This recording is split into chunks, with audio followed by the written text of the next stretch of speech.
चला तर मंडळी, हिवाळ्याचा नाश्ता कसा पौष्टिक, खमंग, खुसखुशीत, गरमागरम, दमदार असावा या आधीच्या व्हिडिओत आपण हिवाळा विशेष थालीपीठाची भाजणी कशी करायची ते पाहिलं।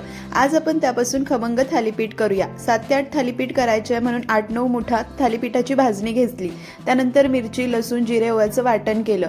थालीपीठाच्या भाजणीमध्ये तीळ, हळद, मीठ, लाल तिखट, वाटण, कांदा, कोथिंबीर किंवा एखादी पालेभाजी घालायची।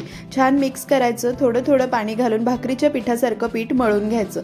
मस्त असं पीठ मळून झालेलं आहे। झाकून 10 मिनिटं बाजूला ठेवायचं। भाजणी कशी करायची ते पाहायचं असेल तर टायटल मधल्या त्रिकोणावर क्लिक करून डिटेल रेसिपी नक्की पहा। आता इथे 10 मिनिटांनंतर कॉटनचं ओलं कापड घ्यायचं, थोडंसं पाणी घालायचं आणि नेहमीच्या थालीपीठाप्रमाणे हाताला पाणी लावून थालीपीठ थापून घ्यायचं। तवा गरम केलाय, तेल घालायचं, कापड उलटं टाकून थालीपीठ त्यावर घालायचं। मध्यम आचेवर एक वाफ काढायची, उलटून पलटून थालीपीठ छान भाजून घ्यायचे।